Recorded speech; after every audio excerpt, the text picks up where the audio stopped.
Sure. Yeah, you have really, you've created this whole, trend of delivering to the AEW fans. So do you feel that, delivering to the fans as far as the product and the talent, do you feel like that's what makes AEW, no pun intended this time, all elite than any other company in the business? I think we have the best roster of wrestlers, and we do the best job managing the shows, putting the shows together, and we have a great team, and I'm really proud of what we do. And no, there's no wrestling company like AEW in the world. I'm very proud of it. Thank you. Thank Tony, you. you've had 3 surprises tonight. How long and did it take you? I think I had. Did I? Well, did I have 4? 4. Do you- Minoru Suzuki. Oh yeah. 5. You had the butcher. Well, I brought the Butcher back. I wouldn't include. I think that's where we will give AJ a break on that one. He's part of the full-time roster. But with Suzuki, I would say we had 4. But you're right. We had 3 big ones coming to the full-time AEW roster. So in that sense, you're absolutely right, AJ, with Ruby Soho and Bryan Danielson and Adam Cole. How long did it take you to set up all of it? Well, in a sense, it honestly took a couple of years to get to this point, because it's definitely the most work I've ever in one night for so much stuff to come together. And there's nights like this in sports, like when you win a playoff game or something really special, and you're like, you think back to all the moments that took place for that to happen, and it's a big deal. And this feels like that, but it's really the amount of planning that went into this. I mean, honestly, it goes way back, and it's really special. And to get CM Punk here is something he and I had talked about for a really, really long time. And like he said, maybe you couldn't pinpoint exactly when the tide turned, but it just felt like the longer we talked and the more common ground we shared, the better it went. And then the timing of Bryan Danielson's contract expiring, you couldn't make that up, and the timing of that being at the same time, and all these things culminated with the return of the fans too. I think we did a really good job navigating the pandemic and putting on good wrestling shows where we set ourselves apart from the competition and made ourselves a really attractive destination where wrestlers would want to sign as a free agent. So it took, I would say, over 18 months of planning, and the first dance was a huge step in it, the signing of Punk, and then these other things really fell into place in such a magnificent way with the signing of Ruby Soho, the signing of Bryan Danielson, and then really I was shocked that Adam Cole thing came together, very surprising too. So it's been a great year and a half in some ways. It's been a really challenging year and a half in other ways, but I think this is the most rewarding culmination of the past year and a half, which really goes back to the beginning of the pandemic. And so there's been a lot of terrible things, but I think this is a really great night for the wrestling fans and for everybody here. I'm just glad it was so special and people had so much fun. Tony, go ahead. You've had a very eventful last few weeks. Can you just walk us through the emotions that you felt from Punk debuting to getting Adam Cole and Bryan Danielson and Ruby Soho and all that coming together so fast? If you could just walk us through your emotions through all that. Well, it's been pretty amazing. It's been roller coaster emotions. I'll leave the other things out of it because it's pretty amazing all the different things that I'm fortunate and blessed to be able to do in my life, because I live kind of more than a triple life. I'm working in the NFL and working in English football, and I'm very proud of the things happening there too, and that's a big part of my life. But really this has been huge. Really, this is one of the great nights of my life, and I've had some great nights. And this took a lot of planning, but it's been amazing. The first dance was one of those indelible memories in wrestling, and something that we gave everybody that they didn't have to pay for, as long as they had cable or some way to watch TNT, which isn't everyone, but a lot of people, and certainly everybody then was able to go back and watch that moment on YouTube, and most of that stuff is there for the world to watch, and people have seen that clip. It's gone super viral, the first dance. ESPN, I guess it was the biggest social media post they had since May, which includes the Summer Olympics, the NBA Finals, and the European Championships. So it's to say it covered a lot of ground and was a big moment, not just in wrestling, but honestly, one of the biggest moments this year in sports. The first dance helped us set the path to this and really build the foundation for this show. We had such a stacked card. It's been coming together for a long time, building to this, all these Young Bucks match with the outside interference. So building to, hey, I'm going to set no outside interference for this match by putting a steel cage around the ring and taking the top 4 teams, and whoever the best team is, they're going to get a fair shot on the pay-per-view. Well, it came together in what my opinion is one of the great cage matches I've ever seen, one of the great tag matches I've ever seen, and just one of the best cards I've seen, and really top to bottom. And when you look at Kenny Omega and Christian, what a great match they delivered. They had such a great match on the debut of Rampage that really helped build this into a great match on the card, and then that match, of course, it was tremendous bell to bell and laid the groundwork for all these amazing moments at the end of the show too after the great match. Dr. Britt Baker had, in my opinion, the best wrestling match she's had, period, not just since she won the title, but her best match. And Chris Statlander came out and really delivered. She was a great number one contender. She had been undefeated all year, and that was as good a match I thought as she's had in AEW or anywhere too. So I was really, really proud of the card top to bottom to be able to bring in Ruby Soho. Like I said, what an amazing professional, and it was a great pleasure. First time we've actually met in person, let alone worked together, and working with her and all the women on the match. There were a lot of stories in that match. And I took a lot of pride in it, putting it together, because, it's like, it wasn't just like 21 women coming in there. There's a lot going on with Anna Jay coming back and teaming with Ty Conti and the alliance of Penelope and the Bunny. And of course, we saw Nyla Rose and Jade team up to take out Thunder Rosa, to take out Julia, knock her out of this battle royal. They were battling with Thunder Rosa all night, and then they even, like we kind of saw they turned on each other. We saw Big Swole and Diamante ahead of the 3 strikes match they're going to have on Dark go at it, and we saw Jamie Hayter continue the issue with Red Velvet that had been boiling over, and Rebel came in and got involved in that. And of course, it was great to have so many stars back, international stars, Hikaru Shida and Riho, both former women's world champions, and Ami Sakura, and yeah, it was just Ruby Soho. What a great debut! So great to work with her, and really with all the women in the Battle Royale. I was really proud of that. And just top to bottom, like the whole show was awesome. I could talk about everything on the card, but definitely Darby Allin versus CM Punk helped draw such a massive audience for us. And then that massive audience, I really believe, not only did they get our best wrestling matches, everything on the card, Eddie Kingston and Miro, Jon Moxley and Kojima, bringing Suzuki in, everything top to bottom. It was just so tremendous, and I was really proud of the work everyone did. And yeah, there's the greatest run, I think, of anything I've ever been on. And, to say things are going well at Fulham and we're sitting at the top of the table and Mitro just signed an extension, like, that's pretty cool. So I love our new manager, Marco Silva. We have like a really great relationship, and we finished a transfer window, and I was working 24 hours a day for a while. I was literally running. I had a few days where I was working 24 hours. There was no sleep for a few days during the end of the transfer window while I was between the end of putting the first dance together, putting these TVs together, setting up for the pay-per-view.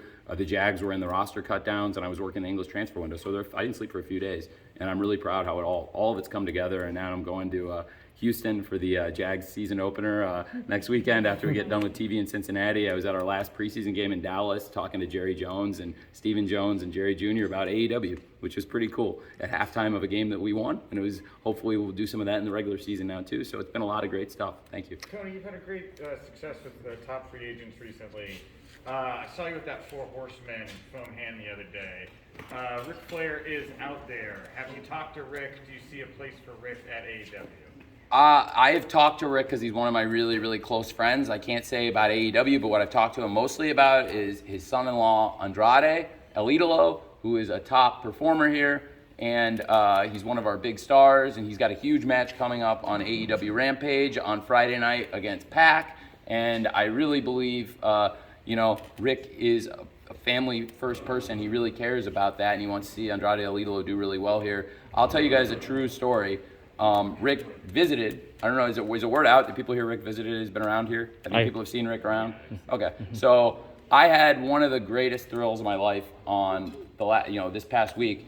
I had a good amount of time where Rick was in the chair next to me while I called the shows, and it would be like coaching a basketball game and having Michael Jordan sitting in the seat over with you and come over to you later and say your command is like incredible. I'm so proud of you, I had no idea. And all the different things you were doing at once during the show, because I do a lot of different things on the headset during the show, between timing the show and announcers and cues and stuff, and just trying to keep things running smooth and keeping the guys calm and talking to people, and it's a hard job. And to have Ric Flair tell you did a great job is like, that's the greatest compliment as a wrestling person I can get. He's the reason I'm doing this. And he's been a great friend to me, like not just we've never worked together ever. But I really care about him a lot, and I don't think there would be an AEW without him, because I probably wouldn't have done all this. I'm, Tony Flair at AOL.com since like 1995.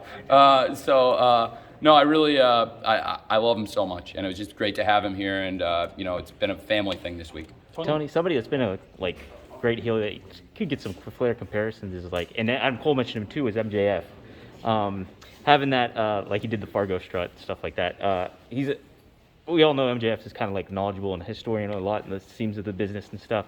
Talk about his growth throughout this whole storyline with Jericho and this feud with Jericho, and how you see him now in comparison to when he first started it. When he first started in AEW, he was one of our top young stars, and at some point a long time ago, he went from being one of our top young stars to being one of our top stars.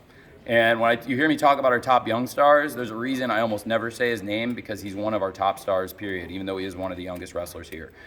His experience he's gained, he is a veteran, he is a leader in the locker room, not just bell to bell, not just the matches he puts together. People turn to him for advice like a veteran. The amount of people he's recommended to me, people that went to Creative Pro, that he trained, he recommended Chris Statlander and Layla Hirsch to me personally. He called me up on the phone and recommended both of them. He recommended, I called him asking about Max Caster and Anthony Bowens. He gave me references, and then I said, do they get along with each other? And he said, I don't know. And I said, well, I have an idea.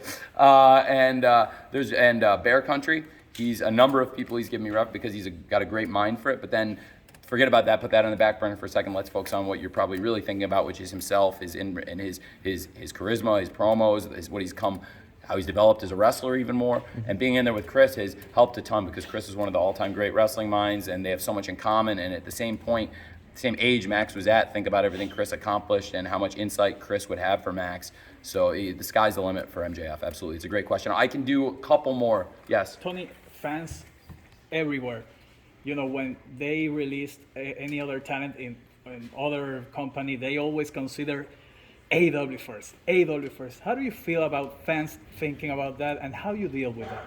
Well, it's great. I think, we want to be, pun intended for Ruby, destination for Ruby Soho, or a destination for Bryan Danielson, or a destination for an Adam Cole, and a great destination for the Forbidden Door for wrestlers from other companies. But for any free agent in the world, I'm open for business, and I'm really interested. And we have, I think, the best roster in wrestling today. I really believe it. Dynamite, Rampage, our pay-per-views, we deliver a really quality show, and it's because we have such great wrestling talent, and we have from the beginning, and the roster's never been better or stronger. But I'm always looking and interested in adding people, so it's a great question. Tony, we saw a bumper about Full Gear. It went from November 6th to November 13th, and was the switch based on just the Canelo Alvarez fight in the UFC? No, it had much to do with Usman and Canelo. Yeah, absolutely, Canelo and Usman. I really would prefer not to compete head to head with, honestly, not Canelo for one thing, but also Dana's a really good friend of mine, and I don't really see any point of taking money off each other's table if we have to. He's got a big pay-per-view show that day, and mine,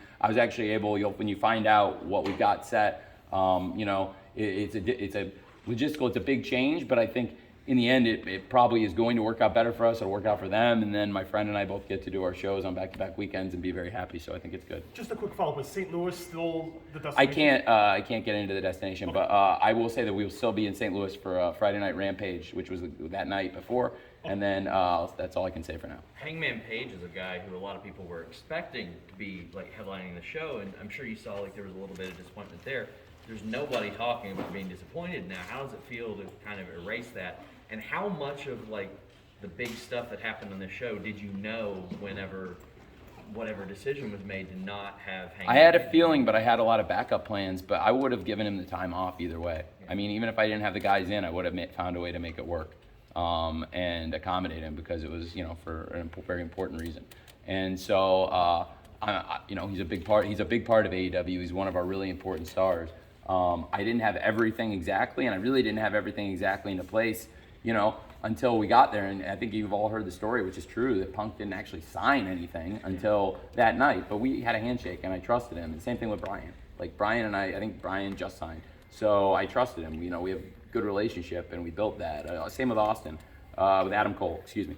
And so really with Adam Cole and with Bryan Danielson, and and of course with CM Punk, with Ruby Riott, these things all kind of. I'm sorry. Excuse me.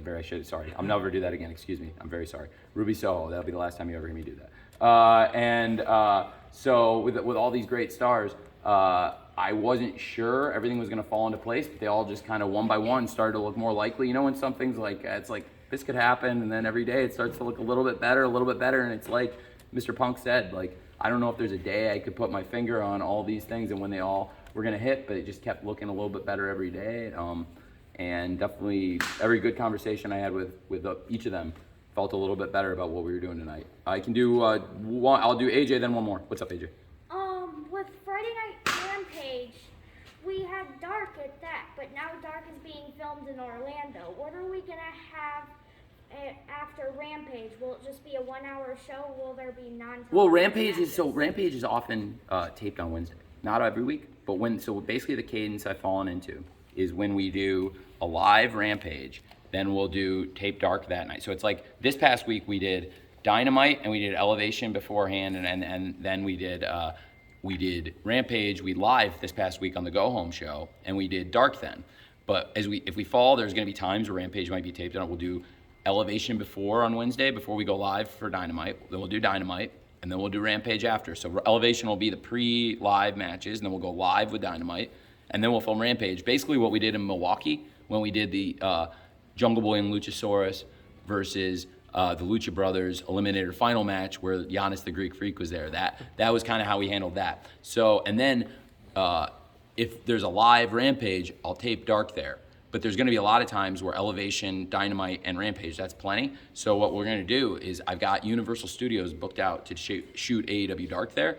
It's the home of WCW Worldwide. I think that would be the show I would compare it to more because it's going to be more about younger developmental matches. It's not going to be not really our A show, not Dynamite and Rampage, which are our two primary shows. I think this is going to be more like how WCW kind of use Worldwide tapings to get a look at young wrestlers. And when I look back at those shows, and they're some of my favorite shows, you see so much great talent, great veterans like Bobby Eaton, may he rest in peace. And it was this show is for him, and seriously, beautiful Bobby Eaton, one of the great wrestlers. And it was the amount of people here that knew him and were close to him, and talking to people like Arn Anderson, and talking to Tony Schiavone and Chris Jericho and Chavo Guerrero and people who knew him well from WCW and had great stories. It means a lot. He was one of my favorites. So this pay-per-view is dedicated to him and all the great wrestling fans and all the great wrestlers we've lost.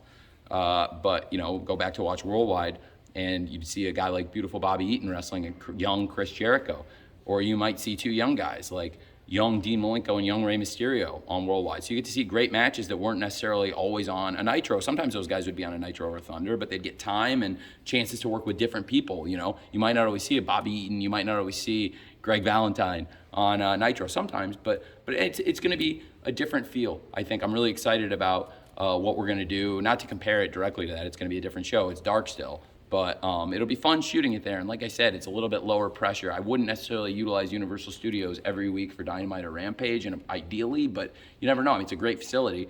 But, and honestly, in one point in the pandemic, I did look at it, but Daly's Place being an outdoor venue that was right there for us, I really liked the idea of bringing the fans back in a safe, control way.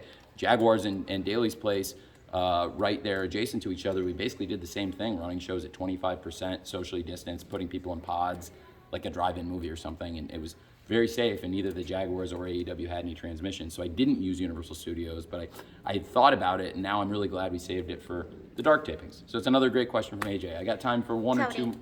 Yes. Oh, so okay. My question is, we've been talking about this throughout the entire night. We've been talking about, the signings and, people coming to AEW, it being a destination that people want to go to. Ruby herself even mentioned that she didn't know if there was going to be a place for her here. So my question to you is, when certain amounts of talents become available, how do you decide, what factors do you consider whether or not to bring these people in, especially when social media is going, I hope we see this person in AEW, I hope we see that person in AEW. You can't bring everyone, and the fans, that's definitely a huge part of it. The fans being interested is a big part of it, and there's sometimes people that I really believe in that maybe the fans aren't necessarily calling for, but you can, not every acquisition is CM Punk, not every acquisition is Bryan Danielson or Ruby Soho or Adam Cole. There are people who are a little bit less heralded. That's why I wasn't really joking. I mean, 2.0 are great wrestlers, and they came from someplace else, and they were released, and they were on the street, and they were looking for work, and I was very happy to take them because they're really great wrestlers, and I was like, I have a spot for those guys, and I have a great spot for them. And Daniel Garcia was doing great things on Dark, and I wanted to put them together, and I thought they could come in, and I wanted to get a look at them in a trios match on Dynamite against Moxley, Eddie, and Darby, because I thought it would just be really cool to get Moxley, Eddie, Darby, and Sting out there. And you can't use the wingmen in that spot every week. So I wanted to get a look at some new guys. And boy, have they done a great job. So it's just, some of it's how the fans feel. And I had them shoot a promo for that match at a dark taping. And I had them shoot a promo for the Dynamite match, and it got like a huge response on social media the night before the trios match. I was like, I think people are going to be into these guys, and they were. So a lot of it's feel, and it's also just the need, because there's a lot of great wrestlers. It's not, I haven't signed them because we don't like them, or I don't like them. There's a lot of people I like that I just haven't been able to sign because there's only 3 hours of television, and there's only so many spots. But it's a great question, and it's really just gut feel. And honestly, there's been some that I maybe would have wanted at times that we didn't get, but then they sometimes they even come back around. There's been people that I wanted, and it worked out in the end, and they're here. So I will say this: from the competition, if I could pick 2 people, and I mean this from the bottom of my heart, if I could have picked 2 people from the men's roster in our competition, they would absolutely have been Adam Cole and Bryan Danielson. Absolutely. Is there anybody who, which I feel very blessed they're here, is there anybody who has not gotten to ask any questions all night, who has not asked a question? Yes? Sky Blue got a great reaction tonight. Is there any plans to bring her in? Yeah, but I keep using Sky Blue. It was a very organic moment last night. She did great, and that was on the fly. It was audible. So it just felt right and had to go out and do it. She's doing tremendous, and that's why, like I said, I was the agent on the Battle Royal, and I wanted to put her in a prominent position. I thought she'd do really well, and she came out, and what she did was she got a great reaction, and she helped the match in the beginning keep the match hot, and then there was another wave of people coming in, and that match is about moments and pops and waves and featuring different stars, and she got a great reaction and helped us keep that match hot at the beginning, and then I think she's got a great future, so she can do a lot for us, and absolutely, on Friday night, the reaction she got, it was an easy decision for me to make. Tonight was the second time that Jorge Masvidal got some airtime in AEW. Any future with him and you guys? It's more than, he's been here more than 2 times, but he's only, I think, been on TV a couple times because he's great. I love Georgie. He comes, hangs out, and I've hung out with him in Miami a bit. We're both really good friends with Dan Lambert. I love Dan Lambert, and off camera, I'll make no bones about that. He is one of the most genuine people. He loves wrestling as much as anyone, and that's why he's here. And he's done good work in wrestling before, not on this big of a stage, but he's got a great mind for wrestling, and that's the thing. Like, anybody who knows Dan loves Dan, and that's why Georgie comes, because he loves wrestling. He likes having a good time. I think he likes me. I like Georgie a lot, and it's fun having him here. So it's really it was an honor to have George Masvidal. I mean, Georgie's such a cool guy, man. I can't tell you what a nice person he is, and he's always been really good to me, like, not when we're at shows, but just like around Florida and stuff. And it was a big deal for him to come here, and who knows? I just think American Top Team now with Scorpio Sky, who's made a long-term commitment now to AEW. We of course just signed Ethan Page very recently, and I just extended Scorpio Sky, and I really believe in him, and I really believe in both of them, and I really believe in Dan Lambert and American Top Team, that they can be a big force here, and they're a looming presence tonight. So it was really cool that Georgie and Andre and Jr., of course, also came with Dan. All right, this is the last one. Tony, thank you. Sure. I used the word historic on social media about ever since you guys did Rampage, the first dance, and now tonight with Brian and Punk Wrestling. How do you feel about the landscape in professional wrestling changing, and the majority of the people now, from what I see on social media, wanting pro wrestling, Punk coming in saying pro wrestling, Brian pro wrestling? How does that make you feel, and what's the mindset about that? And do you feel that at all? It's my mindset. Pro wrestling is my mindset. Tonight, Excalibur said, Kenny, when Kenny brained him with the belt, Kenny said he hit him with the championship title, and I said, Excalibur, you can say belt, bro. And so those are not banned words here. Pro wrestling is the least banned word. I use it all the time. You hear me thank the wrestling fans. That's what we're doing here. Wrestling fans watch the wrestling program. As somebody I look up to said, wrestling fans watch the wrestling program to see the wrestlers wrestle. And even if I don't always follow everything he says, or haven't always made him happy, that is probably the person I learned the most about the wrestling business from, and I don't think he would probably take a lot of credit for me as his protege, but the fact is he's right about that. And, historic, indelible, they're great words. And I had a really good feeling about tonight. And a lot of times when you have a great feeling about the show on paper, we've done 100 Dynamites, we've done 4 Rampages, we've done 10 pay-per-views, we've done a lot of shows. Usually when they feel really good on paper, unless some bad accident happens or there's either in production or God forbid in the ring or something, there's none of that. It was a perfect night, and it didn't feel like it. Just felt like the card was perfect, the moments were perfect, the signings were perfect, the fans were perfect, the night was perfect, the momentum, the environment. It was a perfect night, truly. And I'm really glad all of you were here, and I hope I got to everyone's questions, and that's why I wanted to stay and talk to all of you. Thank you very much. Thanks, Tony.